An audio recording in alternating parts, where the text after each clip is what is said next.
2026년 1월 18일 주일 아침입니다. 3927 TV 주일 예배를 찾아주신 모든 분께 하나님의 사랑과 하나님의 은혜와 하나님의 능력이 차고 넘치길 예수님의 이름으로 축복합니다.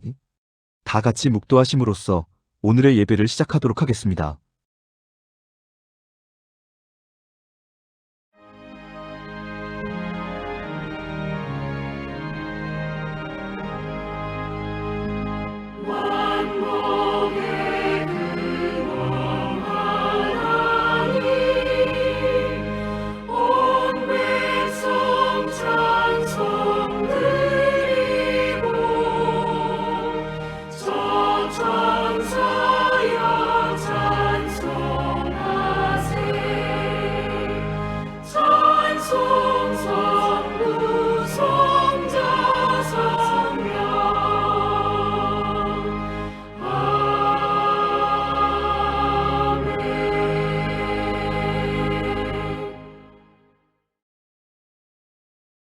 우리 함께 한 목소리로 찬송하겠습니다. 함께 부르실 찬송은 찬송가 31장 찬양하라 복되신 구세주 예수입니다.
구세주 예수 천사들아 즐겁게 찬양해 구주 예수 영원히 다스리시니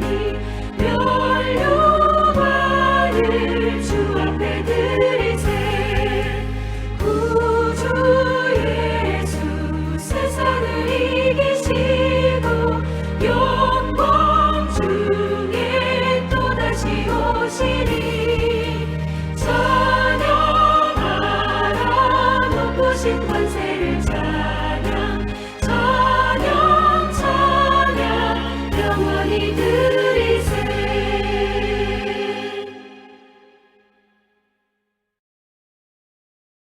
다 같이 머리 숙여 기도하겠습니다. 사랑과 은혜와 능력이 차고 넘치는 하나님 아버지. 지난 한 주간도 우리와 동행하시며 우리의 삶을 보호하시고 우리의 삶을 인도해 주신 은혜에 감사합니다. 하나님의 그 큰 은혜로 인하여 지난 한 주간도 죄의 시험과 죄의 유혹에 넘어가지 아니하고 하나님의 백성, 하나님의 성도, 하나님의 자녀답게 살 수 있었음을 고백합니다. 하지만 그 삶이 마냥 쉬웠던 것만은 아니었음도 함께 고백합니다. 시시때때로 들려오는 죄의 속삭임으로 인하여 때로 갈등하고 때로 고민하고 때로 번민도 하였음도 고백합니다. 오늘부터 시작하는 한 주간 동안에는 하나님의 풍성한 은혜로 인하여 아무 갈등, 아무 고민, 아무 번민 없이 온전한 삶, 형통한 삶, 의로운 삶, 행복한 삶 살아갈 수 있도록 하나님께서 도와주시옵소서. 이 시간 특별히 하나님의 큰 은혜를 간절히 바라는 하나님의 백성들을 위해 기도합니다. 수많은 하나님의 백성들이 건강의 문제로 인하여 어려움을 겪고 있습니다. 수많은 하나님의 성도들이 물질의 문제로 인하여 고난을 겪고 있습니다. 수많은 하나님의 자녀들이 관계의 문제로 인하여 고초를 겪고 있습니다. 하나님은 우리의 아버지로서 우리의 모든 문제를 잘 아시고 또한 해결할 수 있는 능력까지 지니고 계시오니 우리가 당면하고 있는 문제들을 우리가 잘 이겨내고 잘 극복할 수 있도록 우리에게 지혜를 더하여 주시옵소서. 또한 우리의 삶 속에서 하나님께서 베풀어 주신 구원의 은혜가 가장 큰 은혜임을 항상 기억할 수 있도록 도우시고 새 사람으로 속 사람으로 영에 속한 사람으로 살아가는데 아무 부족함이 없도록 하나님께서 함께하여 주시옵소서. 살아계신 우리 주 예수 그리스도의 이름으로 간절히 기도드리옵나이다. 아멘. 3927 TV 주일 예배를 찾아주신 구독자분께 또 우연히 들러주신 방문자분께 감사드립니다. 지난 월요일 게시판을 통해서 알려드렸듯이 3927 TV에 큰 사고가 있었습니다. 월요일 새벽 원고 정리를 하던 중에 조작 실수로 컴퓨터에 저장되어 있던 모든 자료를 날려버리는 사고가 있었습니다. 원고는 물론 이미지 자료, 동영상 자료 등 거의 모든 자료를 날려버렸습니다. 다행히 외장 하드에 별도로 저장해 두었던 원고들이 있어서 그나마 피해를 최소화할 수 있었습니다. 그것까지 날려버렸더라면 이렇게 빨리 여러분을 다시 뵙기가 쉽지 않았을 것입니다. 여하튼 불행 중에도 다시 길을 내어주신 하나님께 감사할 뿐입니다. 그리고 오늘부터는 아무 문제 없이 영상을 올려드릴 수 있으니 계속해서 여러분들의 응원과 격려와 시청 부탁드립니다. 이제 하나님께 감사 찬송 올려드리는 시간을 갖도록 하겠습니다. 함께 부르실 찬송은 찬송가 412장 내 영혼의 그윽히 깊은 데서입니다.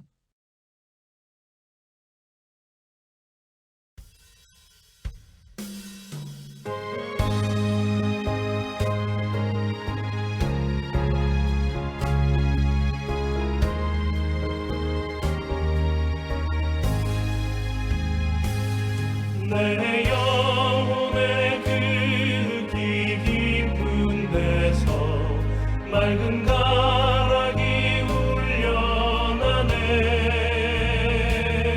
하늘 곡조가 언제나 흘러나와 내 영혼을 고이 싸네. 평화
이 땅 위에 험한 길 가는 동안 참된 평화가 어디 있나. 우리 모두 다 예수를 친구 삼아 참 평화를 누리겠네. 평화 평화로다 하늘 위에서 내려오네. 그 사랑의 물결이 영원토록 내 영혼을 덮으소서.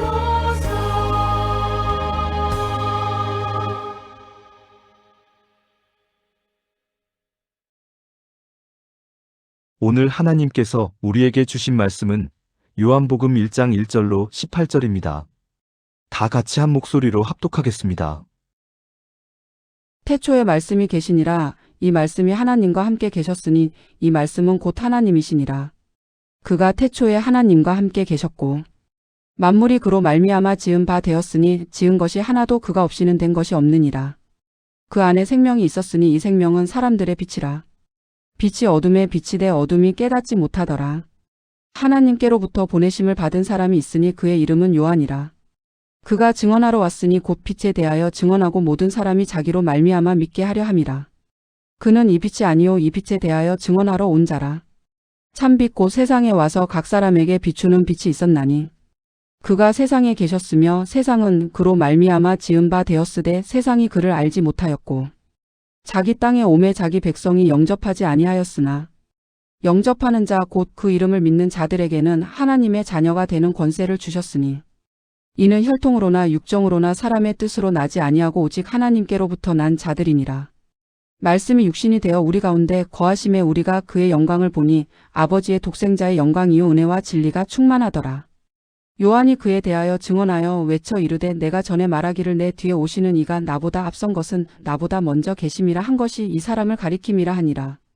우리가 다 그의 충만한 데서 받으니 은혜 위에 은혜로라. 율법은 모세로 말미암아 주어진 것이요 은혜와 진리는 예수 그리스도로 말미암아 온 것이라.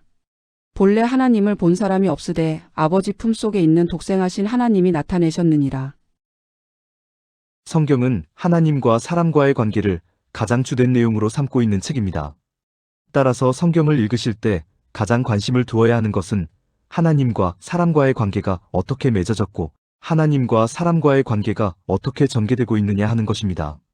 성경에 나타나는 모든 이야기는 하나님과 사람과의 관계를 설명하기 위한 보조적인 장치에 불과할 뿐 그 이상도 그 이하도 아닙니다. 그런데 사람들은 하나님과 사람과의 관계를 주목하는 것이 아니라 보조적인 장치를 더 주목합니다. 하나님과 사람과의 관계를 설명하기 위한 보조적인 장치의 흔적을 찾아내고 그것을 통해 성경의 진위 여부, 하나님의 존재 여부를 증명하려고 합니다. 그것을 과학적 사고방식, 과학적 연구 방법이라고 칭하면서 그것들을 통해 내려진 결론들을 성경보다 더 신뢰하고 더 우위에 두는 경우가 허다합니다. 예를 들어보겠습니다. 창세기 7장과 8장에 홍수 사건이 기록되어 있습니다. 이 홍수 사건에서 우리가 주목해야 하는 것은 하나님께서 왜 40일 동안 주야로 비를 내리셨는지 그 이유입니다. 그 홍수 속에서 왜 노아와 그의 가족들을 살려주셨는지 그 이유입니다. 홍수 사건 이후 노아와 그의 가족들이 어떤 모습으로 살아가게 되었는지 그 변화의 과정입니다. 이것들을 우리가 주목해야 하는 것입니다. 그런데 사람들은 이것들을 주목하는 것이 아니라 홍수를 주목합니다. 어딘가에 분명히 홍수의 흔적이 남아있을 거라고 생각하면서 그것을 찾아내 성경의 이야기가 진짜임을 증명하겠다고 야심차게 홍수의 흔적을 찾아 나섭니다. 그렇게 해서 찾아낸 것 중에 하나가 미국의 그랜드 캐년입니다. 그랜드 캐년이 아주 오래전 홍수로 말미암은 것이라고 설득하면서 성경의 이야기가 진짜라고, 성경의 이야기가 사실이라고 주장합니다. 일단 이들의 주장이 맞는 주장이라고 해보겠습니다. 그런데 이 주장이 무슨 의미가 있습니까? 이 주장이 맞는다고 그동안 하나님을 믿지 않았던 사람들이 다 하나님을 믿기로 결심하고 하나님께로 돌아오겠습니까? 이 주장이 맞는다고 그동안 기독교를 부인하고 외면했던 사람들이 이제 기독교를 인정하고 일요일마다 교회로 발걸음을 향하겠습니까? 이 주장이 맞는다고 그동안 유교, 불교, 이슬람교를 믿었던 사람들이 기독교로 개종하겠습니까? 그런 일은 일어나지 않습니다. 만약 이들의 주장, 즉 그랜드 캐년이 홍수 사건의 흔적이라는 주장이 그릇된 주장이라고 밝혀진다면 홍수 사건이 없었던 일이 되는 것입니까? 성경이 가짜라는 것이 증명되는 것입니까? 그래서 그동안 하나님을 믿고 기독교를 인정하고 교회를 다니던 사람들이 하나님으로부터, 기독교로부터, 교회로부터 돌아서기라도 하겠습니까? 그런 일 역시 일어나지 않습니다. 하나님을 믿고 기독교를 인정하고 교회에 나오는 것은 하나님께서 사람들의 마음을 움직이신 까닭이지.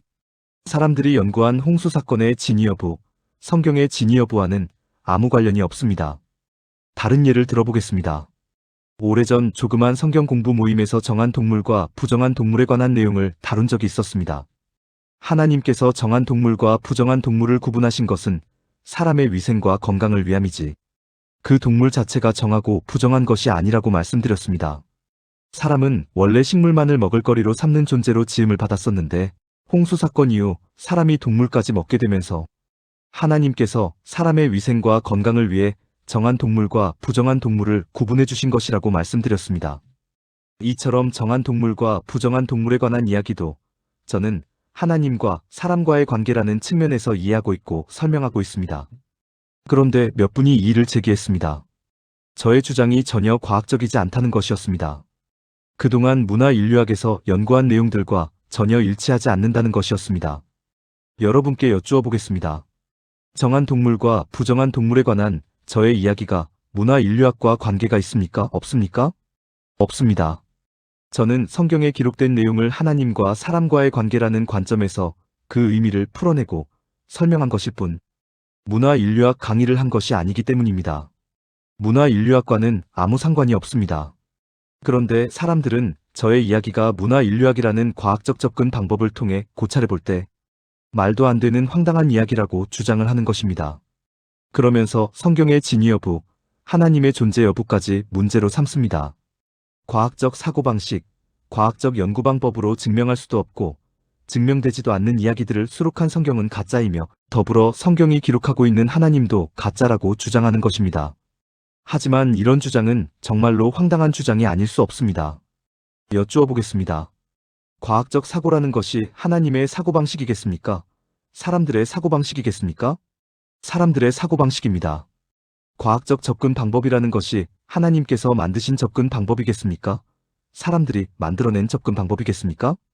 사람들이 만들어낸 접근 방법입니다.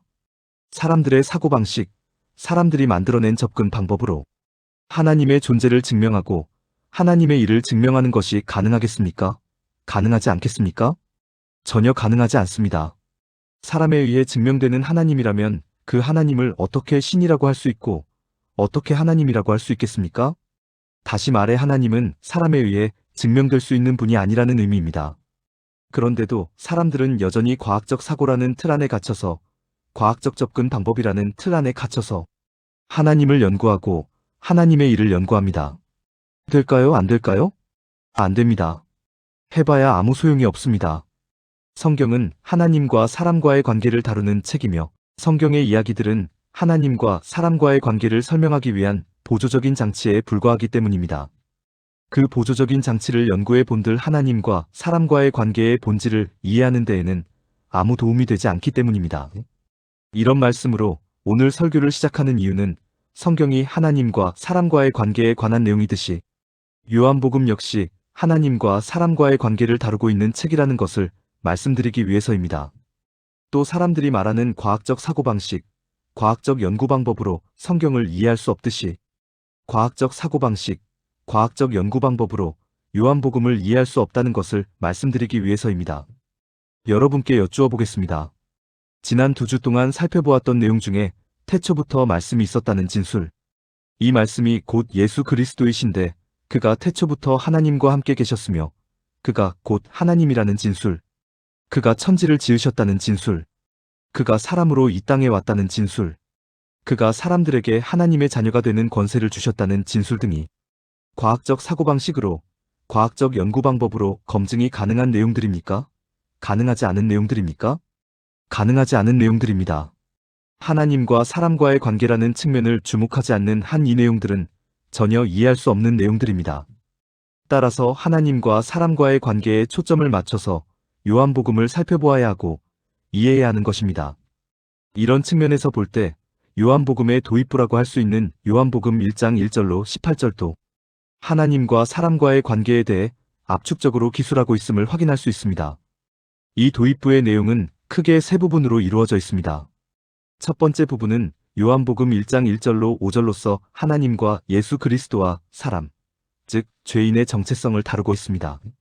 하나님에 대해 언제나 대적자의 위치에 있는 죄가 결코 하나님을 이길 수 없음을 알고 하나님께서 가장 사랑하시는 사람, 하나님의 창조 사역의 궁극적 목적이었던 사람을 대신 사로잡아 죄인으로 만들었다는 내용을 압축적으로 다루고 있습니다.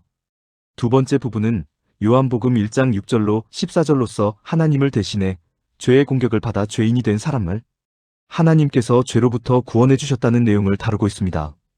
죄에 사로잡힌 사람은 자신을 죄로부터 구원하기 위해 육신을 입고 이 땅에 오신 하나님, 즉 예수 그리스도를 알아보지도 못하였고 영접도 하지 않았지만 하나님께서는 그런 사람의 자격과 조건을 일체 보지 아니하시고 하나님의 자녀가 되는 권세를 주셨다고 압축적으로 기술하고 있습니다.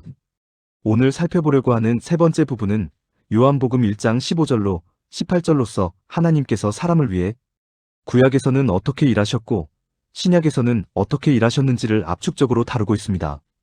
그 핵심되는 내용이 요한복음 1장 17절 율법은 모세로 말미암아 주어진 것이요 은혜와 진리는 예수 그리스도로 말미암아 온 것이라라는 내용입니다.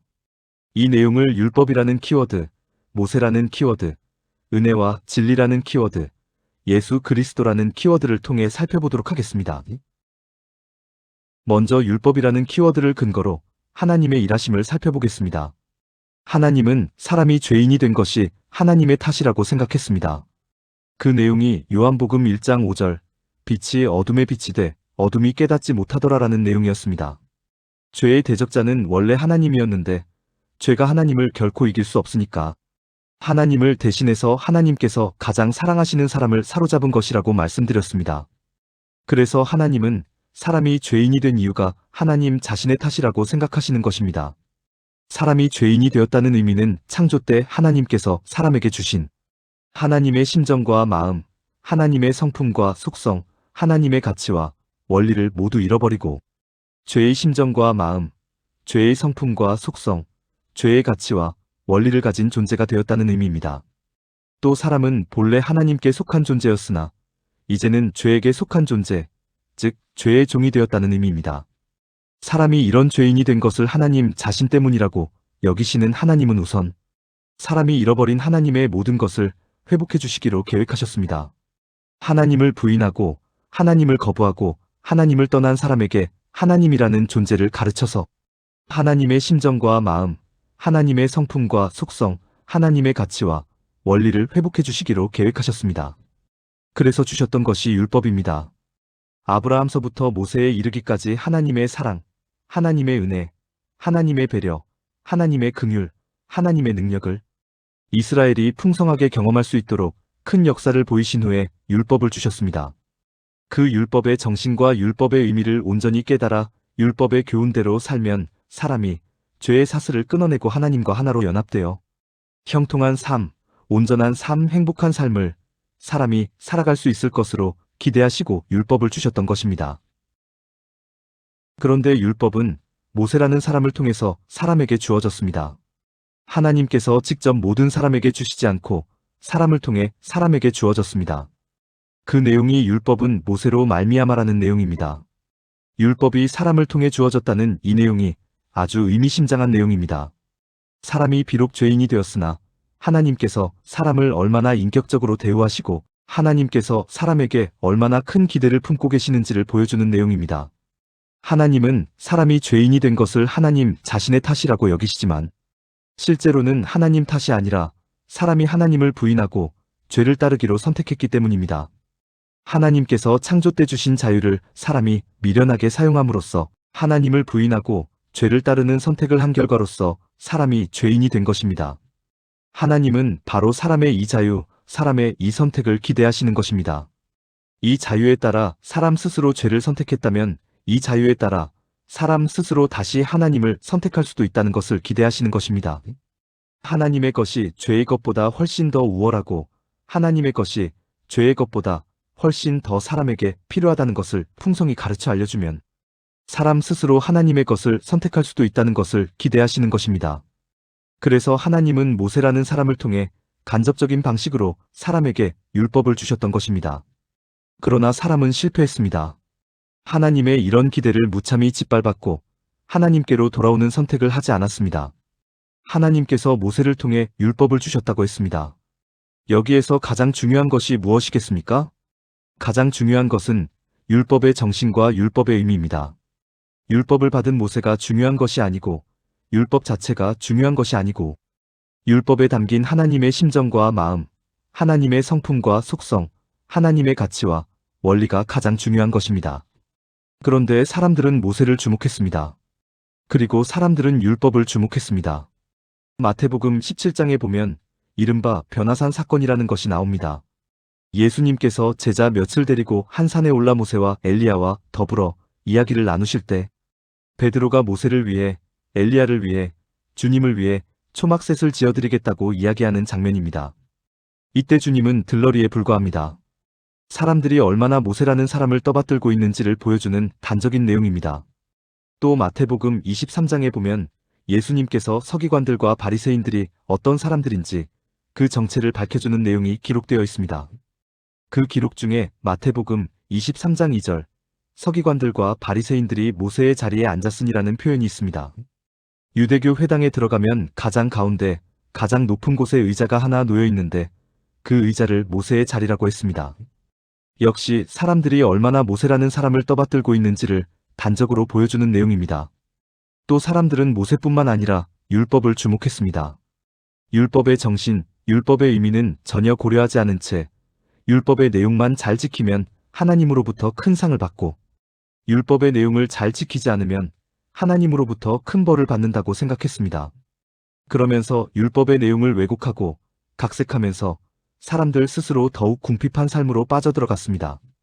하나님은 사람이 비록 죄인이 되었다 할지라도 그들의 인격을 믿고 그들의 선택의 자유를 기대하셨기에 모세라는 사람을 통해 율법을 주셨지만 사람들은 모세만 주목했고 율법만 주목했습니다. 정작 핵심이 되는 율법의 정신과 의미는 철저히 외면했습니다. 결과적으로 하나님의 심정과 마음, 하나님의 성품과 속성, 하나님의 가치와 원리를 회복하는 데에 사람은 실패했습니다. 사람이 죄에게 속한 존재이기 때문에 하나님께서 기대하시고 소망하셨던 선택을 사람 스스로 해내는 것은 불가능했던 것입니다. 그렇습니다. 사람이 죄에게 속한 존재이기에 죄가 사람의 마음을 지배하고 다스리고 통치합니다. 죄가 사람의 모든 것을 조종하고 주관합니다. 이 의미는 사람 자신의 능력으로는 자신이 죄인이라는 것을 도저히 알 수 없고 사람 자신의 능력으로는 죄에게서 돌이켜 하나님께로 돌아가야 한다는 생각과 시도조차 해볼 수 없다는 의미입니다. 따라서 사람에게 남는 것은 오직 멸망뿐입니다. 사람에게 남는 것은 오직 자멸뿐입니다. 이런 사람에게 필요한 것이 무엇이겠습니까? 하나님에 대해 완벽하게 무지한 상태에 빠져있는 죄인에게 필요한 것이 무엇이겠습니까? 오로지 죄의 원리로만 생각하고 판단하고 결정하고 행동하는 죄인에게 필요한 것이 무엇이겠습니까? 스스로 죄의 사슬에서 벗어날 수 없고 결국은 죄로 인하여 멸망의 길을 걸어갈 수밖에 없는 죄인에게 필요한 것이 무엇이겠습니까?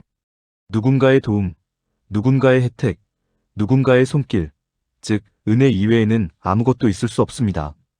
누군가 은혜를 베풀어주지 않으면 사람은 영영 죄의 사슬에 묶여 살아갈 수밖에 없는 운명인 것입니다.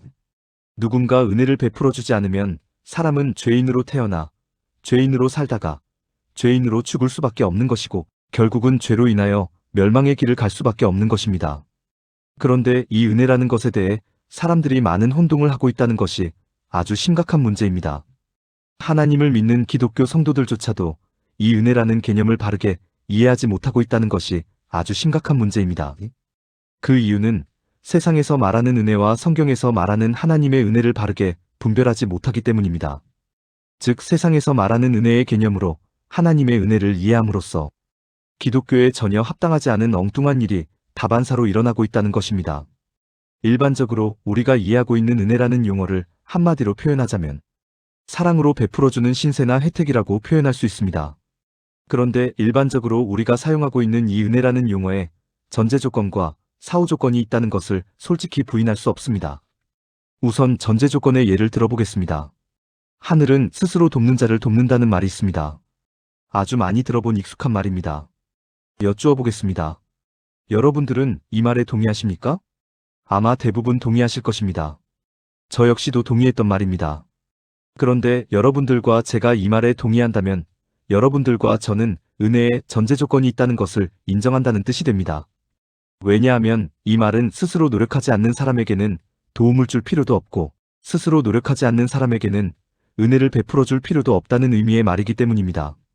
즉 세상은 은혜 받을 만한 사람과 은혜 받지 못할 만한 사람이 있다는 것을 전제하고 있는 것이며 이런 전제에 따라 은혜를 베풀기도 하고 은혜 베풀기를 거부하기도 하는 것입니다. 이번에는 은혜라는 용어에 대한 사후 조건의 예를 들어보겠습니다. 배은망덕이라는 말이 있습니다. 남으로부터 입은 은혜를 잊어버리고 그 사람을 배반한다는 의미의 말입니다. 여러분들은 이 배은망덕한 사람을 용납하실 수 있겠습니까? 용납하실 수 없겠습니까? 아마 대부분 용납하실 수 없으실 것입니다. 저 역시도 그렇습니다. 그렇다면 여러분과 저는 은혜라는 용어에 사후 조건이 있다는 것을 인정하는 셈이 되는 것입니다. 즉 은혜는 반드시 갚아야 하는 것이라는 인식을 품고 있다는 뜻입니다. 제비도 흥부가 베풀어준 은혜에 대해 박씨를 물어다 주었는데 하물며 사람이란 존재가 은혜를 저버려서는 안 된다는 인식을 뿌리 깊이 품고 있다는 뜻입니다. 이것이 사람들이 일반적으로 생각하는 은혜의 개념입니다. 비록 사랑의 마음으로 베풀어주는 신세나 혜택이 은혜이기는 하지만 은혜를 받기 위해서는 일정한 자격과 조건을 갖추고 있어야만 하고 받은 은혜는 반드시 갚아야만 한다는 것이 사람들이 일반적으로 생각하는 은혜입니다. 그리고 세상에서는 실제로 이런 방식으로 은혜가 행해지고 있으며 이런 방식으로 은혜가 행해질 수밖에 없는 상황을 인정하지 않을 도리가 없습니다. 그런데 문제는 세상에서 행해지는 이런 은혜의 개념으로 세상에서 행해지는 이런 은혜의 방식으로 하나님의 은혜를 이해하고 있다는 것입니다. 즉 일정한 자격과 조건을 갖추고 있어야만 하나님으로부터 은혜를 받을 수 있다고 이해하고 있고 또 하나님으로부터 은혜를 받았으면 그 은혜를 하나님께 반드시 갚아야 한다고 이해하고 있다는 것입니다. 누가 그렇게 이해합니까? 교회가 그렇게 이해하고 목사가 그렇게 이해하고 성도가 그렇게 이해하고 있습니다. 그러니 은혜 받기 위해 우리가 준비되어 있어야 한다. 은혜 받기 위해 우리가 깨어 있어야 한다는 말이 스스럼없이 나오는 것이며 하나님께 은혜를 갚기 위해 하나님께 영광 돌리는 삶, 하나님 나라 확장을 위해 수고하고 애를 쓰는 삶을 살아야 한다는 말이 스스럼없이 나오는 것입니다. 그런데 하나님의 은혜가 정말로 전제 조건이 있는 은혜이고 하나님의 은혜가 정말로 사후 조건이 있는 은혜입니까? 절대로 그렇지 않습니다. 하나님의 은혜는 그 어떤 전제 조건도 그 어떤 사후 조건도 요구하지 않는 완벽한 은혜입니다. 은혜 받기 위해 노력할 것이 없고 은혜 갚기 위해 노력할 것이 없는 완벽한 은혜입니다. 거저 공짜로 무료로 주어지는 것이 하나님의 은혜입니다. 조금 전 하늘은 스스로 돕는 자를 돕는다는 말이 있다고 말씀드렸습니다. 이 말에서 하늘 대신에 하나님을 넣어서 읽어보면 하나님은 스스로 돕는 자를 돕는다는 말이 됩니다. 여쭈어 보겠습니다. 이 말이 성립할 수 있는 말이라고 생각하십니까? 절대로 성립할 수 없는 말입니다. 스스로 돕는 자가 있고 스스로 도울 수 없는 자가 있습니다. 이 둘 중에 누구에게 하나님의 은혜가 더 필요하겠습니까? 스스로 도울 수 없는 자에게 하나님의 은혜가 더 필요합니다.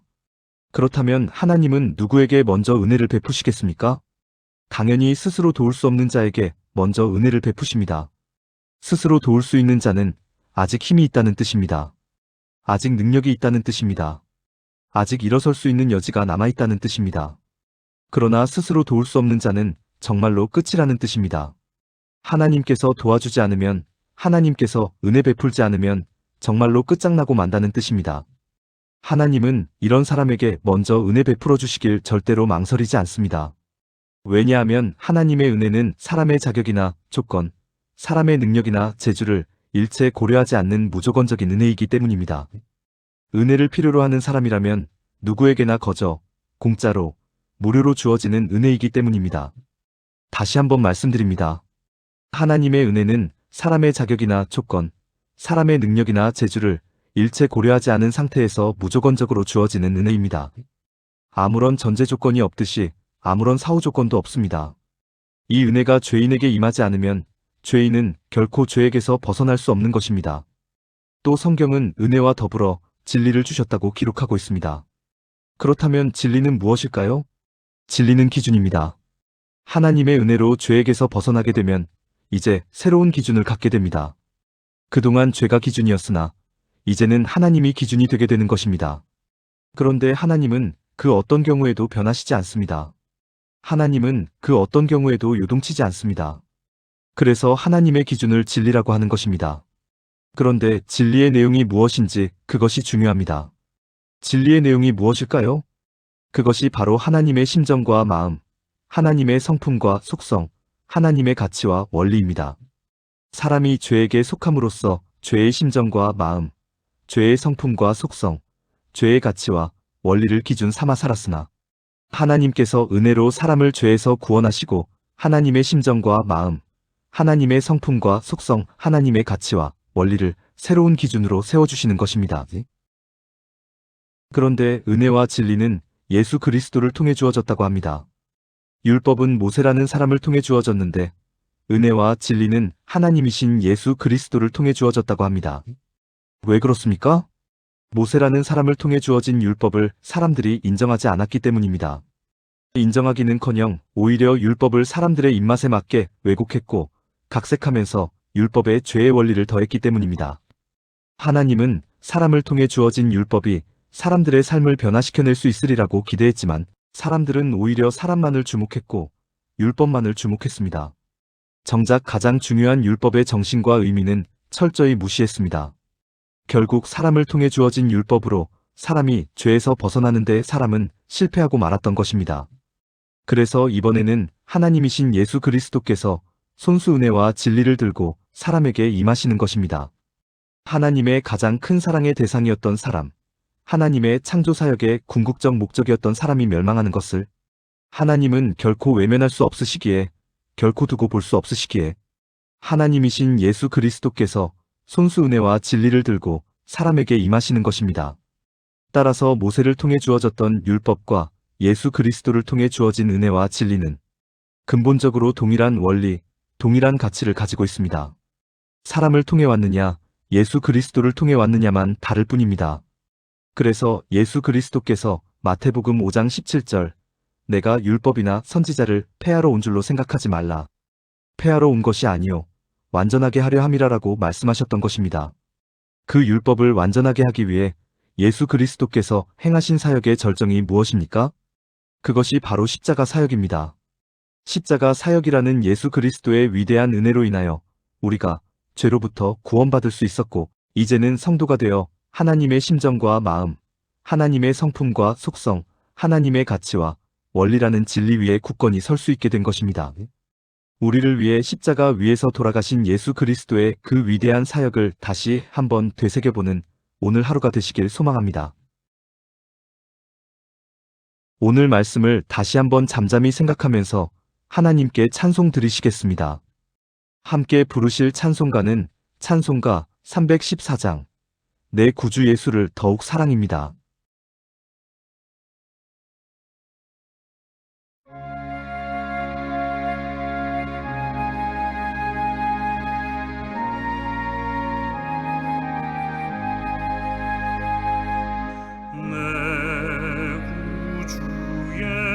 예수를 더욱 사랑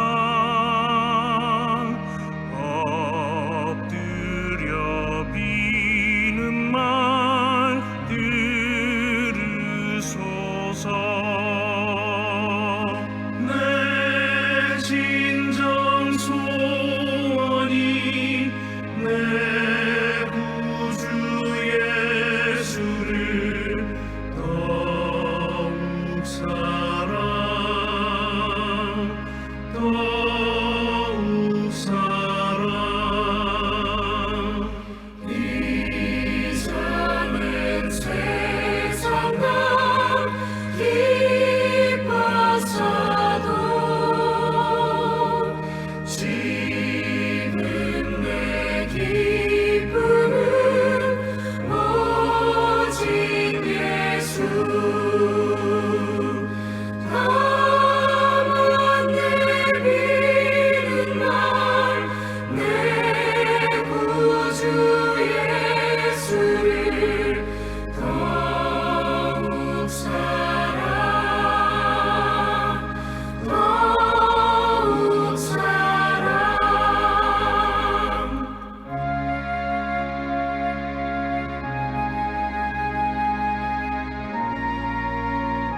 기도와 축도로 2026년 1월 18일에 모든 예배 순서를 마치도록 하겠습니다. 은혜와 진리 되시는 하나님 아버지, 감사합니다.